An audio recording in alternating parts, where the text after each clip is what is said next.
Ok, vamos voltar. Então, um casinho clínico bem simples, mas comum do dia a dia. O que me chamou a atenção foi uma paciente que eu atendi, tá? Tem alguns meses agora. Ela veio com essa queixa de uma dor atrás do olho e uma dor no pescoço. Muito estranho, não faria sentido nenhum.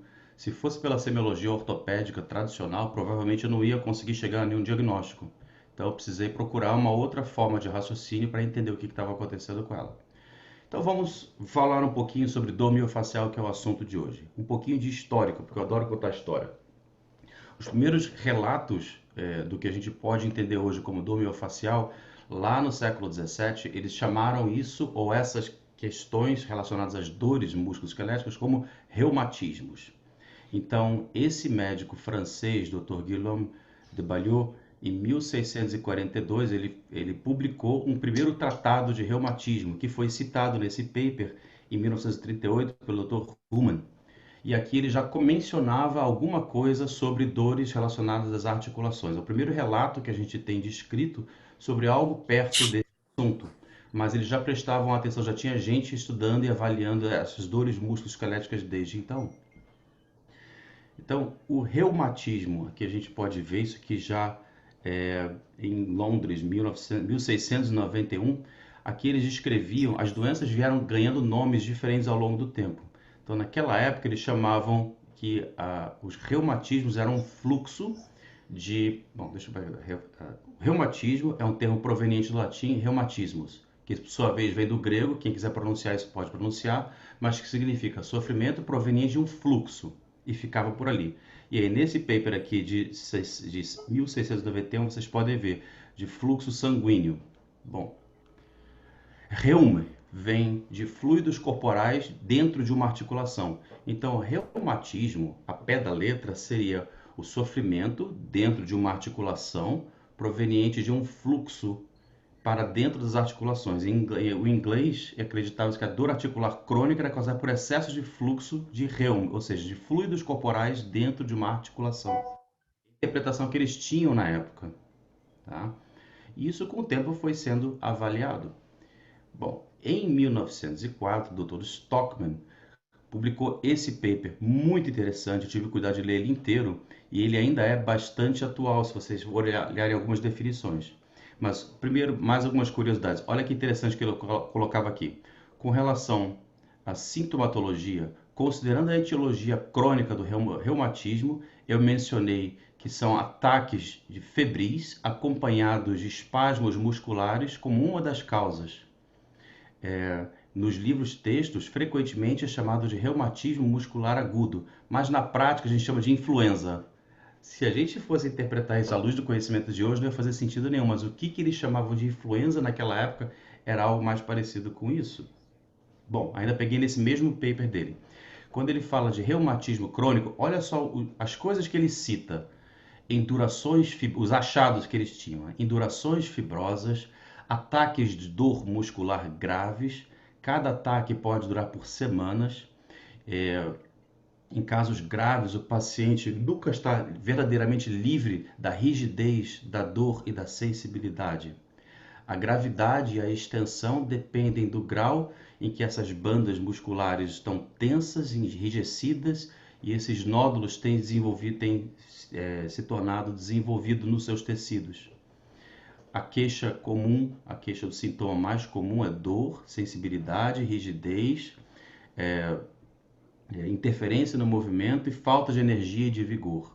Então, isso aqui tudo a gente vai observar também dos nossos pacientes com dor miofascial, como a gente entende hoje. Eu já vou entrar na definição, mas só para a gente acompanhar a evolução de como que foram os achados. E por que eu acho tão interessante?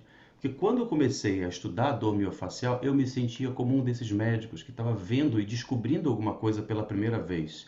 Então, a cada novo paciente que eu recebia, que eu interpretava, eu olhava para aquilo e começava a fazer as várias observações que eu tinha e depois comparava com o que havia na literatura. Bom, nesse paper ainda desse cara daqui, do Stockman, ele cita, olha, historicamente, esses métodos não são novos. Isso já naquela época, ou seja, em 1904, isso aqui já não era novo. Então ele comentou desse cara daqui, William Balfour, em 1816, já havia falado alguma coisa a respeito disso. Tá? Então ele, olha só a definição que ele dá. tumores nodulares e espessamentos dolorosos ao toque, de onde a dor dispara para as estruturas vizinhas. Ele estava descrevendo ponto gatilho.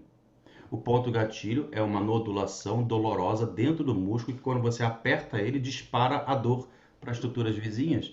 Então, a dor miofascial já é conhecida há muitos séculos, tá? Não é pouco tempo, não é muito tempo. Só que ela só veio a começar a ser difundida recentemente. Então, naquela época não existia o termo dor miofascial, existiam esses reumatismos que ninguém sabia exatamente o que era. Depois, na Alemanha, teve um médico chamado Strauss que descreveu o termo miogelose, que significa endurecimento muscular. Tá? Isso finais de 1800, quase 1900. Então, bandas musculares palpáveis, olha como é que eles faziam a descrição na época, variando entre o tamanho de um lápis e o dedinho mindinho, e nódulos pequenos e sensíveis do tamanho de uma maçã. Bom, naquela época a maçã não tinha agrotóxico, não tinha fertilizante, não tinha nenhum tratamento, as maçãs deviam ser menores, né? Bom, e aí então em 1931 é publicado o primeiro manual de pontos gatilho por Max Lange, e ele chamava de Muskelharten, que é músculo duro. Então a miogelose é exatamente isso. Então já desde antes da Segunda Guerra Mundial já existia bastante conhecimento a esse respeito, já tinha até um primeiro manual de pontos gatilho. Só que só veio a ficar conhecido. Tem alguém com o áudio aberto, gente, por favor, vamos observar. Se quiserem fazer pergunta, podem fazer, não tem problema. Mas se estiverem só assistindo, deixe o áudio fechado para evitar interferências, tá? Então, Kellgren, ele fez um experimento com os alunos dele. Naquela época, não tinha conselho de ética, então podia fazer qualquer coisa. Ele fez. Ele pegou os alunos dele e começou a injetar solução salina hipertônica nos processos espinhosos dos alunos e pedia que eles mapeassem o que eles sentiam, em que parte do corpo, o que eles sentiam. E ele fez uma primeira descrição topográfica dos padrões de radiação das dores que ele tinha. Algum tempo depois, essa médica daqui, que era uma cardiologista na época, começou a se interessar pelo assunto de dor musculoesquelética e então buscou nos trabalhos do Kellgren inspiração e descobriu aí a dor miofascial. E aí então a doutora Janet Travell, que hoje é a maior entidade, quando a gente cita o termo dor miofascial, ela descreveu na década de 50 o que seria a gênese da dor miofascial, que até então ninguém tinha descrito ainda, apenas os achados clínicos e a maneira de tratar, mas pesquisar como que se forma um ponto gatilho, ela foi a primeira. A doutora Janete Travell ficou muito notória, muito conhecida por ser a primeira médica americana a ser a médica oficial do presidente dos Estados Unidos, o John Kennedy. John Kennedy tinha uma série de condições crônicas e ele encontrou nela uma pessoa que conseguiu ajudá-lo com as dores dele. Mas isso é uma longa história, não cabe aqui. Um dia, quem quiser, eu explico. A Janet Travell estava um dia apresentando uma palestra sobre dor miofascial na aeronáutica, no comando da aeronáutica. E esse tenente-coronel, médico, fisiatra, chamado David Simons, estava lá e se encantou com ela. David Simons, ele era um médico da aeronáutica e foi o primeiro homem a atingir a estratosfera tripulado de uma cápsula que foi suspensa na estratosfera por um balão. Então ele se tornou um cara bastante conhecido por conta disso. O balão dele atingiu 102 mil pés, dá mais de 30 quilômetros de altitude que ele subiu. Bom, por que esse cara foi bastante importante? O Simon ele gostava muito, estudava muito fisiologia. Então, no caminho para cima, subindo 30 quilômetros reto para cima, isso demorou bastante tempo. Para poder aguentar o estresse e a pressão toda, ele ia mentalmente revisando toda a fisiologia. Então era um cara que sabia muita fisiologia, gostava muito e era fisiatra. Para quem não sabe, os fisiatras são os médicos mais próximos do estudo do aparelho músculo-esquelético dentro da medicina. São muito próximos da fisioterapia, só que ainda fazem mais procedimentos intervencionistas. Bom, então ele conheceu ela, se encantou com o trabalho dela e começaram a trabalhar juntos. E em 83 publicaram o que até hoje nós temos como a Bíblia, o Santo Graal da dor miofascial. Então são 2 volumes desse manual de pontos gatilho, onde eles abordam em mínimos detalhes mais de 150 músculos diferentes pelo corpo. Vale muito a pena ter esse livro, já tem em formato digital há bastante tempo em PDF, e é muito bom, bastante completo. Eu vou comparar com o que a gente tem na medicina, seria equivalente ao Harrison, ao Cécio, ou Sabiston, da dor miofascial. Então, o livro-texto mais completo que nós temos na atualidade sobre isso. Ok. Falando agora dos tempos atuais. Por que desde então, já existe o manual de pontos gatilho desde a década de 30. A Janet Travell se tornou conhecida por ser presidente americano. Deu esse manual na década de 80. E por que ensinam isso na faculdade de medicina? Tem algumas explicações para isso. Uma das explicações é o seguinte: é, na década de 50, quando a Janet Travell, deixa eu mostrar, quando a Janet Travell apresentou pela primeira vez o trabalho dela junto com o presidente John Kennedy, isso foi Segunda Guerra Mundial. Junto com a Segunda Guerra Mundial vieram várias descobertas novas, dentre elas a penicilina, a ultrassonografia, a tomografia veio depois. Tiveram várias descobertas que mostraram, as pessoas podiam ver a doença, podiam ver a lesão. Então era uma época onde as pessoas estavam muito materialistas e queriam comprovação. Não é possível ser visualizado nenhum exame de imagem, em biópsia não aparecia e não melhorava com remédio. Portanto, durante muito tempo foi questionado se ele realmente existiria ou não. A sua existência foi questionada durante muito tempo. Então, talvez por isso, mais por toda uma pressão da indústria farmacêutica e de empresas de exames de imagem, não tenha sido muito difundido. Bom, então só conjecturando um pouquinho, voltando para cá. Até que, em 2017, esse trabalho foi um marco, tá? Esse foi um estudo publicado em Israel, onde eles pegaram médicos de família e capacitaram eles com um curso de manejo e diagnóstico de dor. Então, 300 horas de carga horária de curso. E depois desses médicos todos da atenção primária que fizeram esse curso, 6 deles se interessaram mais e continuaram acompanhando um centro de referência em dor durante um ano. Terminaram esse estágio deles, voltaram para atender na atenção primária.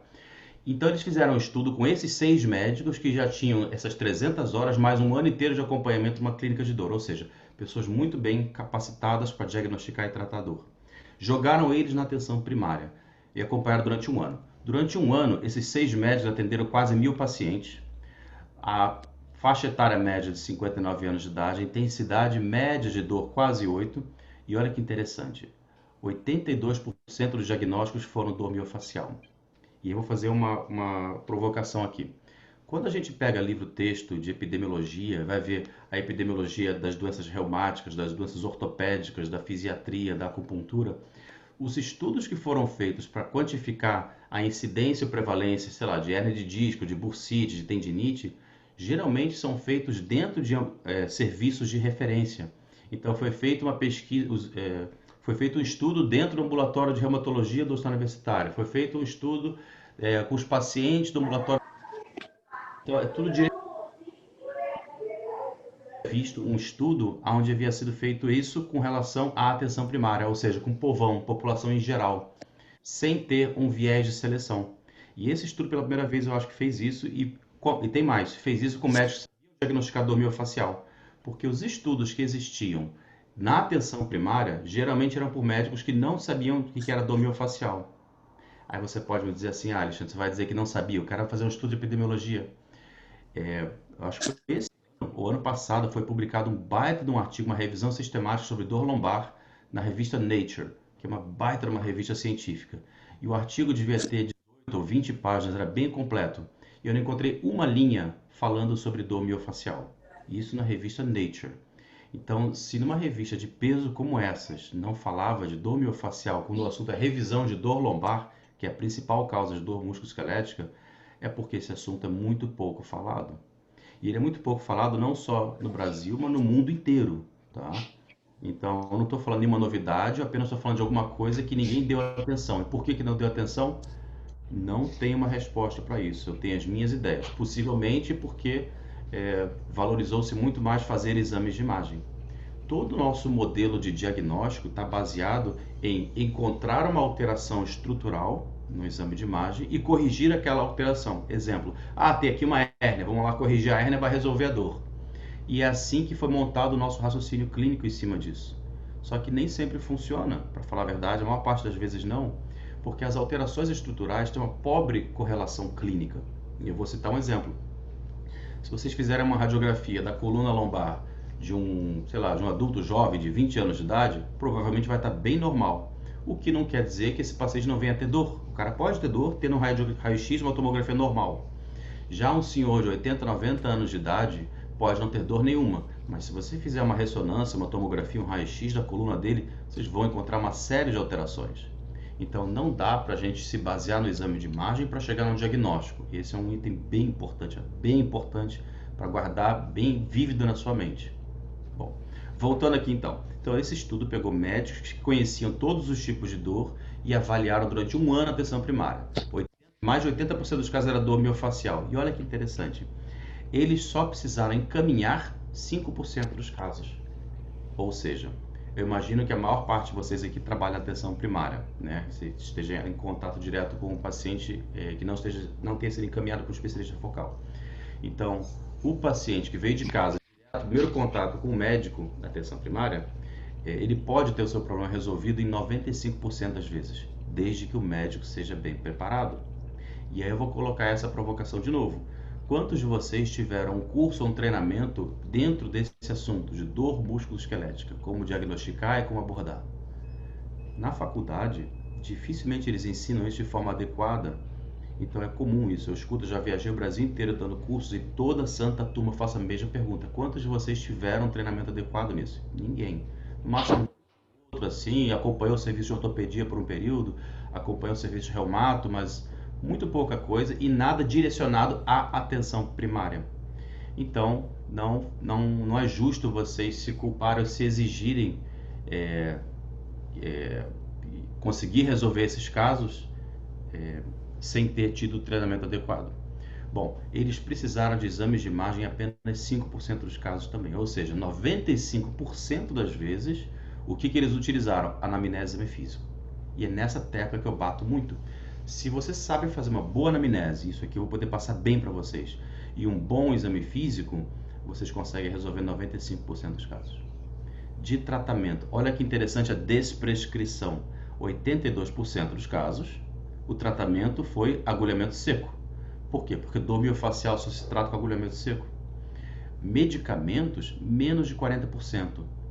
Então, diminui a prescrição, diminui a dependência, diminui o risco de efeitos colaterais, muito mais interessante. E aqui um último item muito interessante também. Quando a gente fala de dor crônica, é normal, a história natural da doença, da dor crônica, é o paciente ter vários episódios de remissão. Então ele tem altos e baixos. Isso é o comum em quem tem dor crônica. A pessoa não vai estar curada, mas ela tem épocas em que está bem e épocas em que está mal. Nesse caso, eles conseguiram resolver a dor a longo prazo em mais de 70% crônicos. Interromper aqui só um instantinho, porque tem algum áudio ligado, gente. Por favor, revejam aí seus áudios. Isso tira um pouco da concentração. Aqui, achei. Pronto. Beleza. Deixa eu só ver os... Vocês também podem se comunicar usando o chat aqui do lado, tá? Somente a dor... Ok. Voltando lá.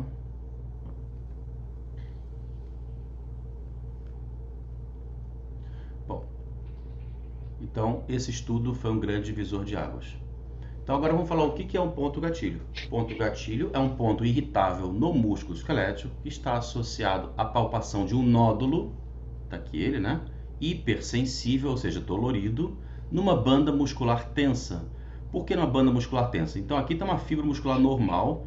Quando eu tenho esse nódulo, que nós vamos chamar de ponto gatilho, ele traciona essa banda muscular e ela fica tensa como se fosse um tendão, duro, duro, duro. Então, no meio do músculo, eu vou palpar a massa muscular e no meio dessa massa muscular eu vou sentir um cordão tenso e duro. E algumas vezes, no meio desse cordão tenso e duro, eu posso encontrar uma nodulação dolorosa, que quando pressionada, dispara a dor. Eu vou imprimir as prescrições aqui, o Cristiano pediu para adiantar, tá? Aliás, se quiser pegar já.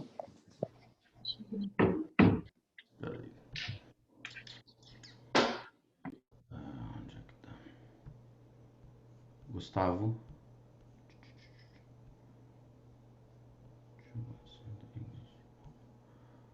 Onde é que tá isso aqui?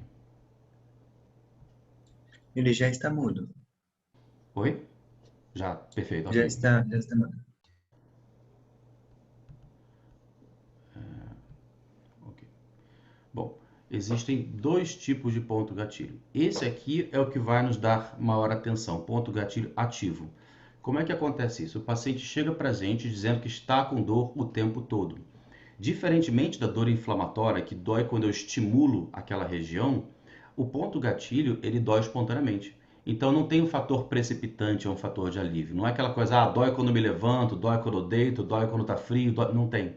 Dói em qualquer situação, em qualquer momento. Por isso que as pessoas chegam dizendo, eu estou com uma dor muito maluca. Ela vem sem pé nem cabeça, não faz sentido. Uma hora eu estou deitado, outra hora eu estou em pé, outra hora eu estou trabalhando, não tem hora para vir. Então, o ponto gatilho lativo é aquele, a dor vem espontaneamente, quando ela quer, ela tem vontade própria. Já o ponto gatilho latente, ele só vai produzir dor se for comprimido. Todos nós temos pontos gatilhos latentes, eu garanto a vocês, é impossível não encontrar um, é só procurar. Como é que eu vou saber, Alexandre? Começa a palpar os pontos gatilhos. Cada músculo tem os seus locais preferenciais de pontos gatilhos, tá?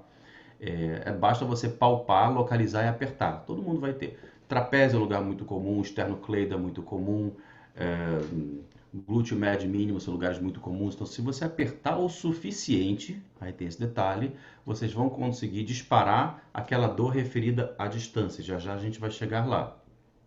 Então, por que é importante saber isso? Esses daqui a gente tem que tratar, esses daqui não. E isso é importante como uma ferramenta que vai te auxiliar. O que pode indicar um mau sucesso terapêutico? O paciente, alguns alunos chegam e dizem, Alexandre, não conseguiu, não deu certo, não melhorou. Eu pergunto, estava tratando o quê? É o ponto gatilho lativo, latente ou ativo? Se eu for tratar apenas agulhar os pontos gatilhos latentes, lembra, não são eles que estão produzindo a dor espontânea. Então, eu vou estar chovendo no molhado. O importante é tratar o ativo. Como é que eu vou diferenciar como é que eu vou saber se eu estou em cima de um ponto gatilho ativo ou latente? Porque o paciente vai te dizer. É muito importante fazer essa pergunta. Quando você palpou a banda muscular tensa, localizou o ponto gatilho e apertou, geralmente o paciente faz aquela cara de dor, franze a testa e vai reclamar de dor. Aí você tem que fazer essa pergunta. Essa é a sua dor? Se ele falar pode agulhar. Se ele falar não é bem essa dor, isso aí é um ponto gatilho latente. É alguma coisa que só provocou porque você está apertando, certo? Então, a grande diferença é essa. O paciente vai te dar a dica. Essa é a minha dor. Isso é o critério ouro. Tá? Então, como é que a gente vai diagnosticar? Tem que ter uma banda muscular tensa, porque como eu mostrei aqui, olha, banda muscular tensa. Por que ela está tensa? Porque tem um ponto gatilho. Então, essa banda muscular tensa pode ser palpável, e aí vocês têm que desenvolver essa habilidade de palpar a musculatura. Eu sei que na faculdade dificilmente nos ensinam, ou ensinam até hoje, como palpar músculo. Na grande maioria das vezes, no máximo, palpar a barriga e olhe lá. Mas então uma técnica vai ser necessária treinar. Quanto mais eu treino, mais fácil fica para mim. Então, no início, pode ser que vocês tenham um pouco de dificuldade. Eu, particularmente, demorei talvez uns 2 anos até aprender a palpar de verdade. E por que eu digo isso? Eu estava fazendo má técnica? Não. A técnica estava correta, só não estava apertando o suficiente. Eu só fui entender isso quando fui num seminário com um médico, um acupunturista lá da Inglaterra, em que ele, demonstrando o agulhamento seco em mim, quando ele palpou a minha musculatura, aí eu entendi que eu estava palpando de maneira muito fraca. E aí vocês vão ter que sentir na pele, vão ter que experimentar bastante, tá? É lógico que se apertar demais, qualquer parte do corpo vai doer. Mas aquela parte com ponto gatilho, ela está mais sensível. Lembra que eu falei aqui? Olha, peraí. Opa. Na definição de ponto gatilho. Lá atrás. Quando fala que é um ponto gatilho, é uma zona, uma nodulação dentro do músculo hiper irritável. Então, portanto, vai estar mais sensível. Bom. Outro critério diagnóstico, você tem que reproduzir a dor do paciente. Então, essa é a sua dor? Doutor. Isso é muito importante, muito importante. Tá? E por que tem limitação da amplitude de movimento? Porque se a banda muscular está tensa, aquele músculo não relaxa. Se o músculo não relaxa, ela não consegue se esticar. Logo, uma redução da amplitude. E isso daqui é de grande importância para o exame físico. Então, o nosso exame físico do aparelho músculo-esquelético tem que ser simétrico. Exemplo, para eu inclinar a cabeça lateralmente para um lado, esses músculos de cá têm que relaxar e os de cá têm que contrair. Para o outro lado, tem que inclinar tanto quanto, tem que ser simétrico. Tá? Eu tenho que ter um ombro à mesma altura que o outro. Enfim, posso usar qualquer exemplo possível, mas se você quiser saber se um lado está indo mais do que o outro, está flexionando mais do que o outro, compara. Bom, aí vem a parte mais importante. Como é que eu vou identificar que isso se trata de uma dor miofascial? Pensa no caso clínico da minha paciente que eu dei logo no início. Ela chegou com uma dor atrás do olho, em cima da sobrancelha e no ouvido. Tanto que ela veio achando que recebeu umas gotinhas pro ouvido. E agora pensem vocês nas suas clínicas, nas suas práticas. Se um paciente chega para vocês com essa queixa, dor no ouvido, atrás do olho, em cima da sobrancelha. Vocês examinaram o ouvido, está normal. O olho não tem nada, não aconteceu nada que pudesse provocar aquilo. O que vocês vão pensar? Em que hipóteses diagnósticas vocês vão pensar? Então, primeira dica, as dicas agora, dicas práticas, né? Quando o paciente chega com uma queixa sem pé nem cabeça, o que não faz sentido, pensa na possibilidade de dor miofascial. Então, dor miofascial tem essa estranho, é esquisito. Outra, vou comparar. Quando a gente tem uma unha encravada, quando a gente enfiou o dedo na tomada, quando a gente encostou numa chapa quente, é muito fácil a gente descrever o que nós estamos sentindo. Ah, eu estou sentindo formigamento, estou sentindo uma queimação, estou sentindo uma ardência, estou sentindo latejar. A gente consegue precisamente identificar a sensação que nós estamos tendo. Mas quando a pessoa tem a dor miofacial, tem a dor do ponto gatilho, isso é muito nítido. O paciente se enrola para explicar o que ele está sentindo. Ele não sabe, não encontra palavras. Bom dia. Quer até sentar brigando contigo, né? Então, ele vai dizer, eu tenho uma dor cansada, eu tenho uma dor doída, eu tenho uma dor surda, eu tenho uma dor maluca, eu tenho uma dor que não me deixa. Então, essa é a segunda dica. Quando o paciente não consegue definir ou explicar o que ele está sentindo, ele vai se enrolar. Uma vez, só para se contextualizarem, o paciente chegou para mim, eu tô com uma dor que parece um percevejo engaguejado. Aí eu, bom, não faço a menor ideia do que ele quis dizer com isso, mas se é esquisito, é estranho, eu vou pensar em dor miofascial. E essa é a dica. Outra história bem comum. Doutor, eu já fui tudo quanto é tipo de médico, já tomei tudo quanto é tipo de remédio, já fiz todos os exames e nada resolveu minha dor.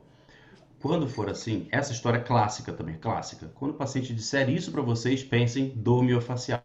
Tá ficando cada vez mais provável, tá?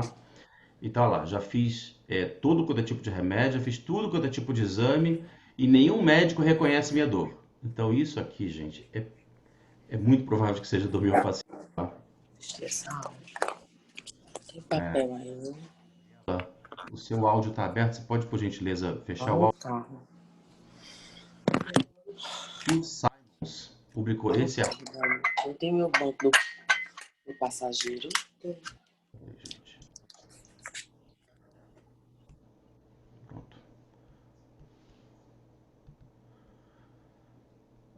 David Simons, aquele que escreveu o tratado junto com a Janete Travell, olha que interessante. Ele escreveu esse artigo daqui sobre uma revisão dos pontos gatilhos enigmáticos como causa de dor musculoesquelética e disfunção. E ele falava assim: ponto gatilho tem sido pouco estudado por pesquisadores, levando a treinamentos e capacitações insuficientes dos profissionais da área de saúde e menosprezo de sua importância clínica. Isso até hoje permanece. É difícil encontrar, hoje menos, mas é difícil encontrar capacitação e treinamento em dor miofascial, agulhamento seco e ponto gatilho. Não tem tantos por aí. Pontos gatilho não tem critérios diagnósticos padrão e nenhum exame de imagem ou de laboratório disponível rotineiramente. Isso naquela época persiste hoje. Não tem nenhum exame padrão ouro rotineiramente utilizado.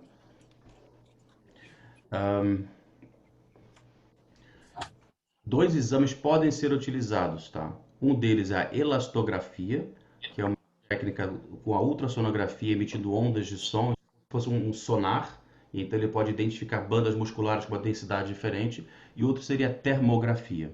Mas esses exames não estão disponíveis aleatoriamente, não são fáceis de encontrar, não são fáceis de fazer, e não tem uma alta sensibilidade nem especificidade. Portanto, não adianta vocês se basearem ou esperarem alguma alteração em exame de imagem. Então, sabe aquela cena clássica que o paciente chega na sala do médico, joga uma sacola pesada de exames, está aqui, doutor, olha, todos os exames que eu fiz, deixa de lado. Isso eu vou ver por último, porque na maior parte das vezes os exames vão atrapalhar, por incrível que pareça. Isso não é recente, tá? É antigo. Bom, com relação ao exame físico, tá? Como é que eu vou diagnosticar? Então, eu já falei, banda muscular tensa, reprodução da dor do paciente, a palpação do ponto gatilho, o paciente reconhecendo aquela dor. Então, olha só, com relação à dificuldade de localizar uma região sensível, fácil, você palpou, doeu. Agora, fazer com que o paciente reconheça aquela dor, talvez um pouco mais difícil. Localizar a banda tensa, mais difícil por quê? Porque você precisa saber palpar a musculatura. Encontrar o padrão de dor referida, ou seja, encontrar o ponto gatilho ativo, também é difícil. E conseguir provocar um twitch, eu já vou explicar o que é isso, é mais difícil ainda. Agora, para fins diagnósticos, se nós tivermos a localização de uma região sensível, dolorosa, e uma banda muscular tensa, isso já tem um grande critério diagnóstico. Se o paciente ainda reconhecer, essa é a minha dor, olha, a chance de você estar certo é enorme. Se você conseguiu provocar uma reação de twitch com a palpação, que não é comum, isso então fecha o diagnóstico. O twitch é uma reação, um ato reflexo, mediado pela coluna vertebral, que nem o martelinho no joelho, é a mesma coisa. O que acontece? Quando você palpa a banda tensa em cima do ponto gatilho, aquele músculo reflexamente contrai vigorosamente e rapidamente, e depois relaxa. Então, uma coisa rápida assim. Eu vou mostrar um vídeo sobre isso, vocês vão entender o que é o twitch. Tá? Pessoal, até aqui tudo bem? Alguma dúvida? Deixa eu só ver no chat se alguém botou alguma coisa aqui pra gente. Tem como deixar no modo em que só o seu áudio fica aberto? Eu vou ter que fazer isso. Deixa eu ver onde é que eu faço isso agora, gente. Reunião. É a Gabriela que tá com o áudio aberto. Eu sei. Desative o som de todos. Pronto, consegui, encontrei, pessoal. Então, desativei o áudio de todo mundo. Quem quiser falar, você tem que ativar o seu áudio, ou então escreva aqui do lado, tá bom? Voltando lá então. Compartilhar a tela. Então, até hoje não existe uma única teoria confirmatória, não existe uma explicação concreta de qual é a fisiopatologia da formação do ponto gatilho. Existem algumas teorias. E o que eu estou trazendo para vocês aqui é uma síntese do que há de mais recente e mais coerente, de maneira mais simplificada, tá? Então vamos lá. Primeiro que tudo, vamos entender a banda muscular tensa. Então ali tem um músculo, dentro do músculo tem a banda muscular tensa. E no meio dela eu tenho aqui um nódulo, que a gente vai chamar de ponto gatilho, tá? Trigger point, para quem gosta de falar bonito. Então, o que é esse ponto gatilho, trigger point? Ele é um somatório de sarcômeros. Então aqui estão as várias fibras musculares e cada uma delas feita por um sarcômerozinho diferente. Quando esses sarcômeros perdem a sua capacidade de relaxar, eles mantêm-se em um estado de contratura muscular involuntária, como se fosse uma cãibra. Então, sabe a dor da cãibra? Tenta descrever ela. É mais ou menos parecido com a dor miofascial, só que ela é bem localizada e bem menor, bem menos intensa. Então aqui, olha, por conta desse ponto gatilho, os outros sarcômeros nessa fibra permanecem esticados. Então a banda muscular permanece tensa e isso reduz a amplitude de movimento. É o somatório de vários desses sarcômeros contraturados vai formar então o ponto gatilho. Agora vamos aproximar um pouquinho mais a nossa visão. Então aqui está o neurônio motor, um motoneurônio. Aqui a placa motora.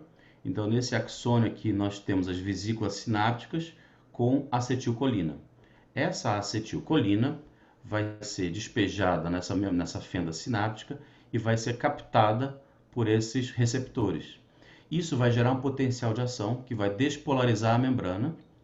Despolarizou a membrana, vai despolarizar o retículo sarcoplasmático, que vai liberar cálcio. O cálcio, então, vai se ligar à troponina e vai, então, formar a contração. Essa contração muscular só vai ser desfeita quando esse cálcio sair daqui, via bomba de cálcio, de volta para o retículo sarcoplasmático, certo? Bom, então esse é o mecanismo fisiopatológico básico da contração. Agora vamos entrar no que é o ponto gatilho.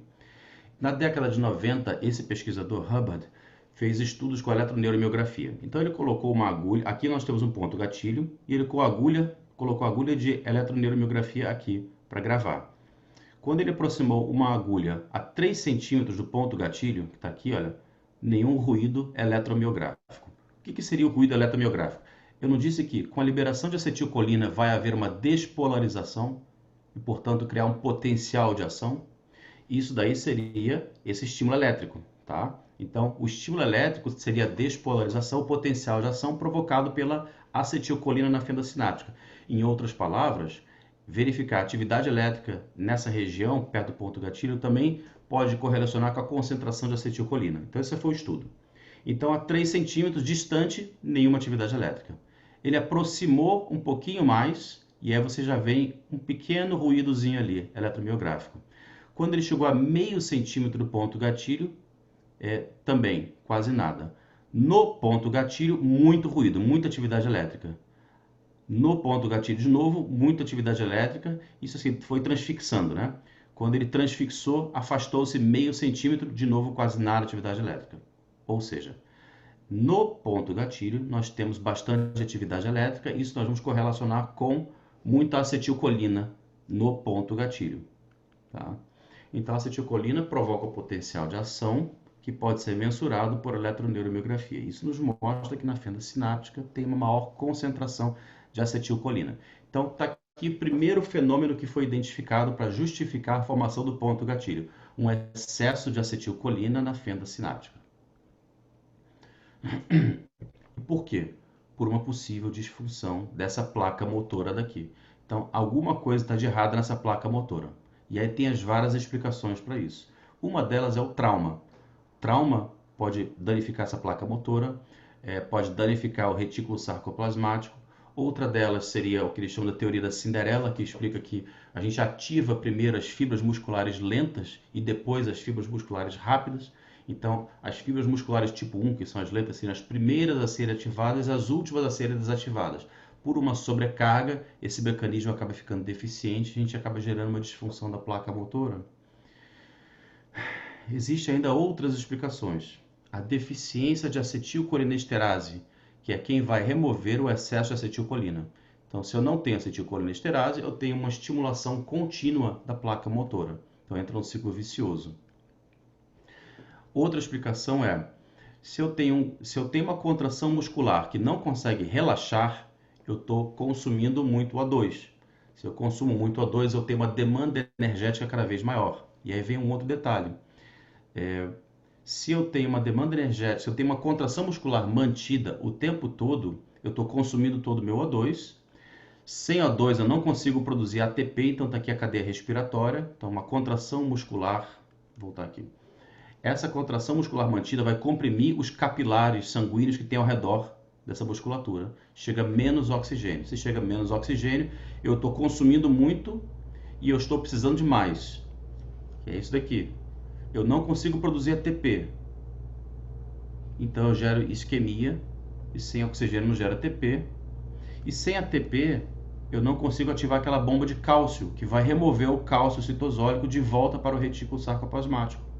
Então, se eu não consigo remover o cálcio, eu mantenho aquela contração e inicio o ciclo vicioso. Está aqui, olha, o resumão de tudo.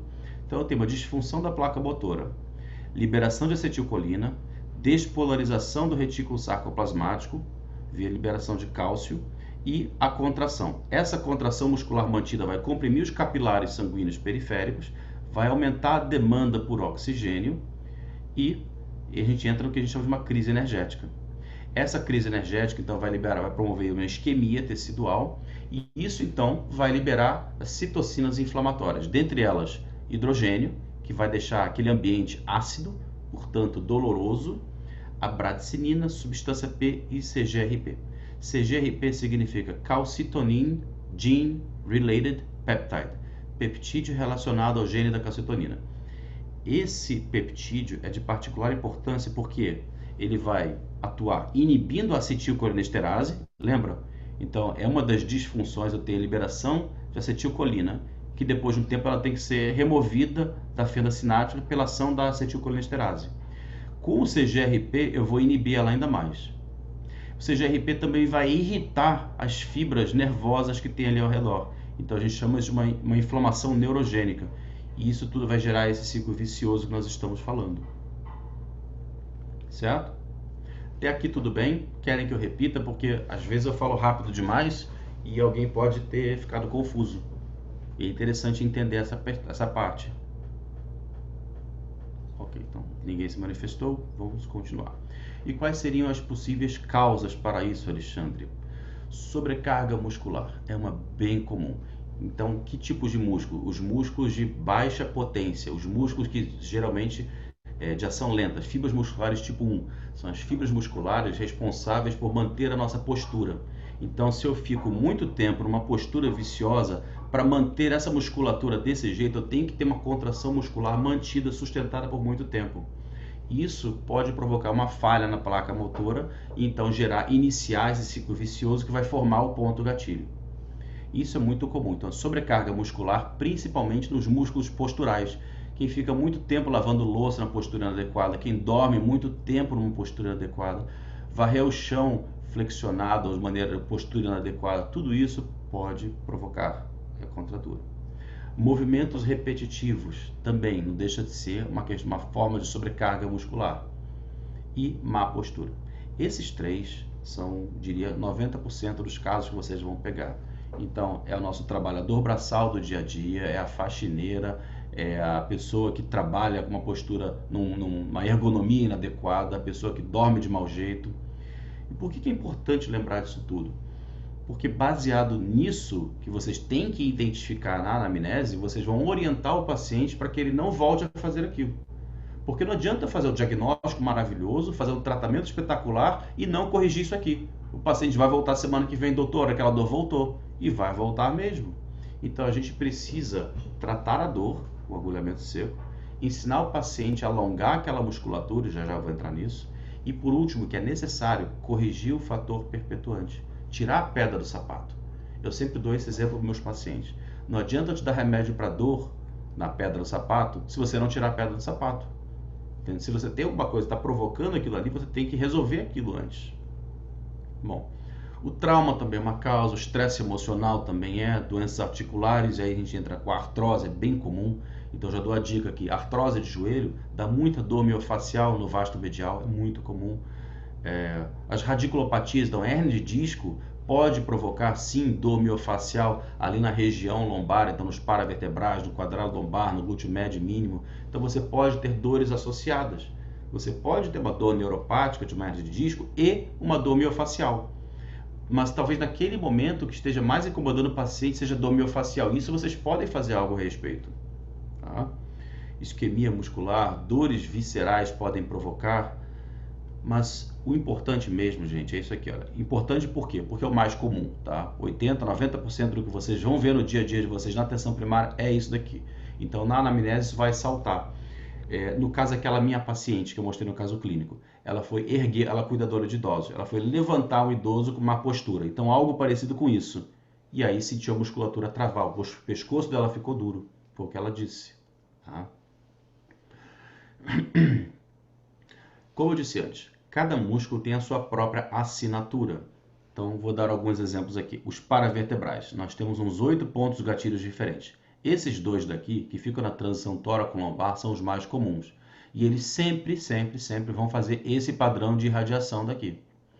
O glúteo mínimo, que está aqui, ele sempre vai produzir esse padrão de irradiação daqui. Então, depois de um tempo, vocês acabam descobrindo e decorando os principais padrões de irradiação desses pontos gatilho, padrões de referência de dor. Mas não precisa decorar, porque já está tudo mapeado. Então, uma dica bem simples e bem prática que eu dou é: o paciente chegou com uma dor que você suspeitava que é miofascial no dedinho mindinho da mão esquerda e você não faz ideia de onde pode estar vindo aquilo. Entra no Google, ponto gatilho, mão, e aí vai aparecer, e bota imagens, e vai aparecer uma série de imagens diferentes. E aí vocês vão ver mais ou menos quais devem ser aqueles músculos relacionados àquilo ali. E depois vai lá palpar. Eu vou entrar nessa parte logo em seguida. Bom, outra dúvida que eu vejo com muita frequência, a diferença entre trigger points e tender points. Os pontos gatilho, ou trigger points, eles são os que provocam a dor miofascial. São uma contratura muscular involuntária dentro de uma massa de músculo esquelético que, quando pressionado, vão disparar dor à distância. Os pontos gatilho, os pontos sensíveis, os tender points, são partes do corpo que estão sensíveis à dor e que não tem ponto gatilho associado, não tem contratura muscular, não tem alteração da amplitude de movimento, não tem alteração da força, não tem nada disso. Apenas está mais dolorido. Exemplo, o paciente fibromiálgico, o paciente com dor crônica, que tem hiperalgesia. Então é um estado de hipersensibilidade em uma região sem comprometer a função. Já o ponto gatilho é uma coisa pontual. Aqui está está com uma sensibilidade alterada e quando eu aperto, dispara um padrão de radiação típico, que já está mapeado.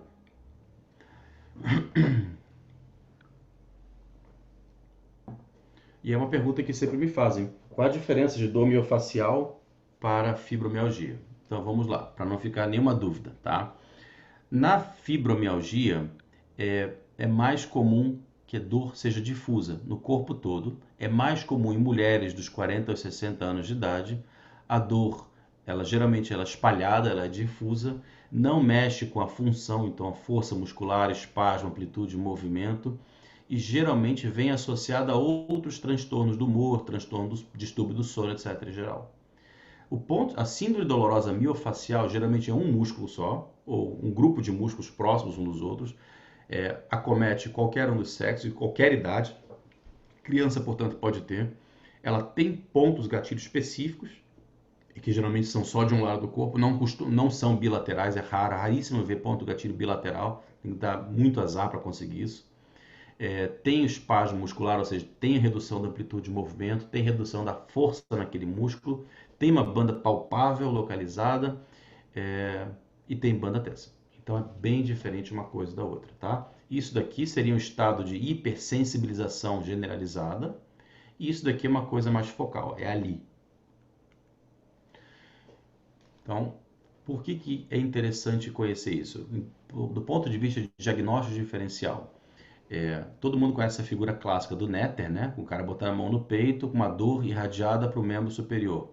Bom, quem trabalha em pronto-socorro ou já trabalhou em pronto-socorro já deve ter visto um caso como esses, onde a gente avalia o paciente, faz eletrocardiograma, pede as enzimas cardíacas e vem tudo normal. E aí fica aquela coisa, tá, o que era? Ah, isso é uma dor torácica atípica. Então vamos falar sobre dor torácica atípica. Se eu tivesse algum conhecimento de dor miofascial, eu poderia palpar as fibras ou do peitoral maior, ou do peitoral menor, ou algum outro músculo que pode irradiar para essa região. Mais alguns exemplos. No caso que eu falei, o cara tem uma artrose de joelho, essa inflamação da artrose, inflamação artrogênica, pode irritar pontos gatilhos próximos. Então, deles, o vasto medial é disparado mais comum. Então, muitas das vezes, é muito comum, tá? Aqueles velhinhos que vêm com muita dor no joelho, achando que é da artrose, e tem tudo para pensar em artrose mesmo, e que está tomando remédio e não está melhorando. Pensa em ponto gatilho do vasto medial. É possível que seja isso. Então, desses pontos gatilho, esse daqui é o mais comum. E olha lá o padrão de radiação da dor. E não pensem vocês que isso só é velhinho, não. Semana passada eu atendi um garoto de 18 anos de idade que começou a trabalhar na porta do supermercado e a função dele era ficar lá medindo a temperatura e jogando álcool na mão das pessoas. E a função dele era ficar ali parado em pé o dia inteiro. O garoto era sedentário, ele se dizia um gamer profissional, então a profissão dele era jogar joguinho de computador, então totalmente sedentário. De repente se viu numa situação onde ele tinha que ficar de pé 12 horas por dia. Então fez um uso excessivo da musculatura que estava descondicionada e ele evoluiu com uma dor no joelho que ninguém entendia o que ele tinha.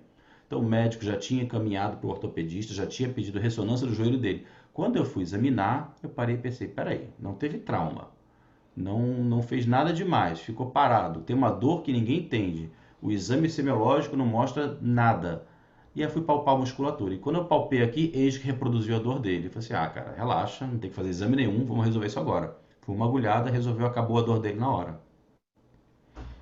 Esse daqui é muito comum, tá? Esse é um dos que a gente vai aprender a agulhar justamente pelo fato de ser tão comum assim. Então nós temos o glúteo médio e o glúteo mínimo. O mínimo está por baixo do médio. E ele produz esse padrão de radiação aqui. Então pensem aqui comigo. O paciente chegou para vocês já com esse exame daqui, uma ressonância magnética, vocês viram uma hérnia de disco aqui enorme, tá vendo? E dizendo que está com uma dor na região glútea que irradia pela parte posterior da coxa e vai até a perna. Vocês não vão pensar em hérnia de disco? Bom, já está aqui, está dizendo que tem uma hérnia de disco. O problema é quando você não examina o paciente, quando você confia cegamente nisso.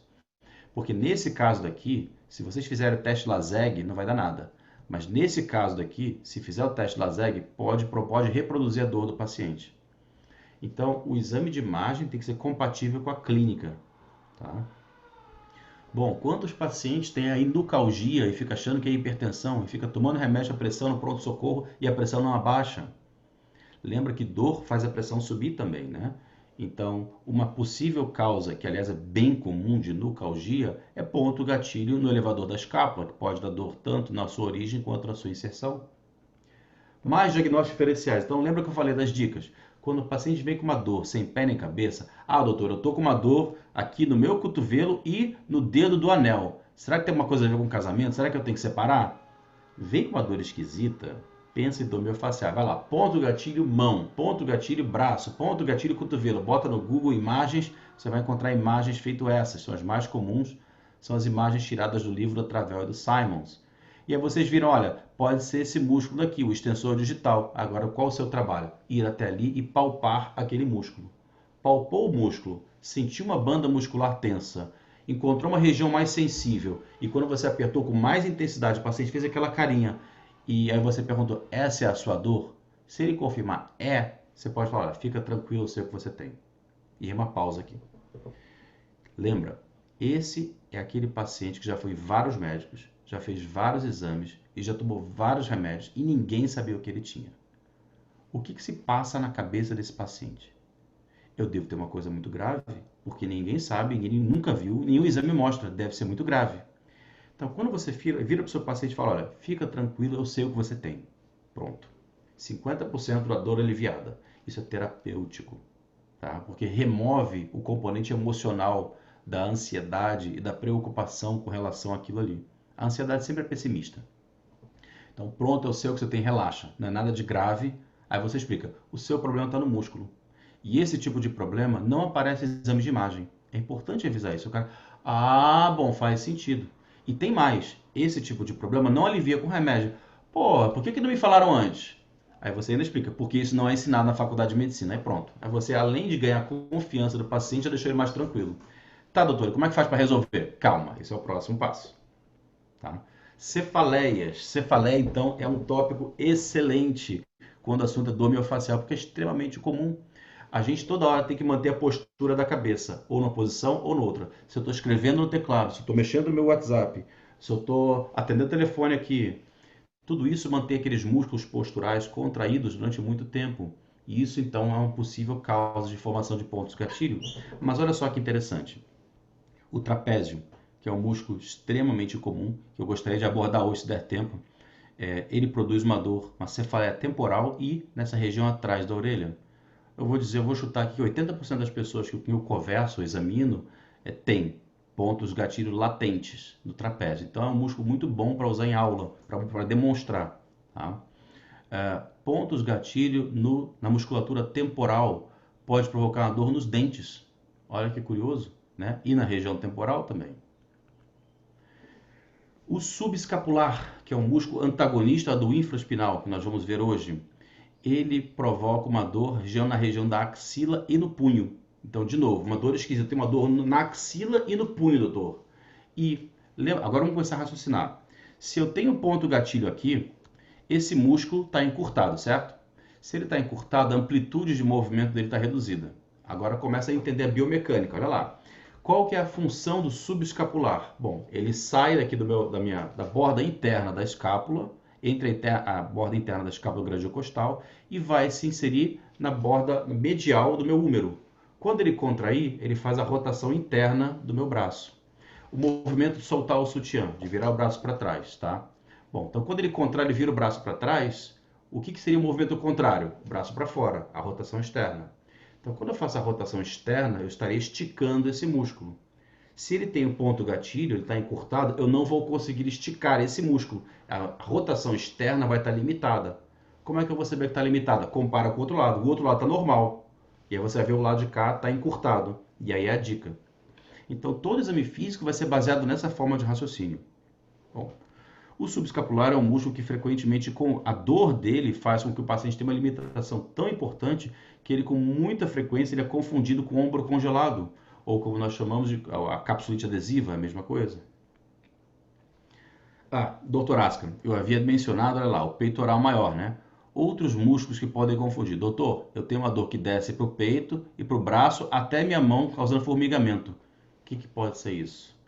Deve ser dor precordial, vai fazer eletro, enzimas cardíacas, voltou, está tudo normal. E agora? É dor torácica típica. Então, converse com o cardiologista, vocês vão ver a quantidade de pacientes que vai para a unidade coronariana, faz toda a investigação e sai com o diagnóstico interrogado.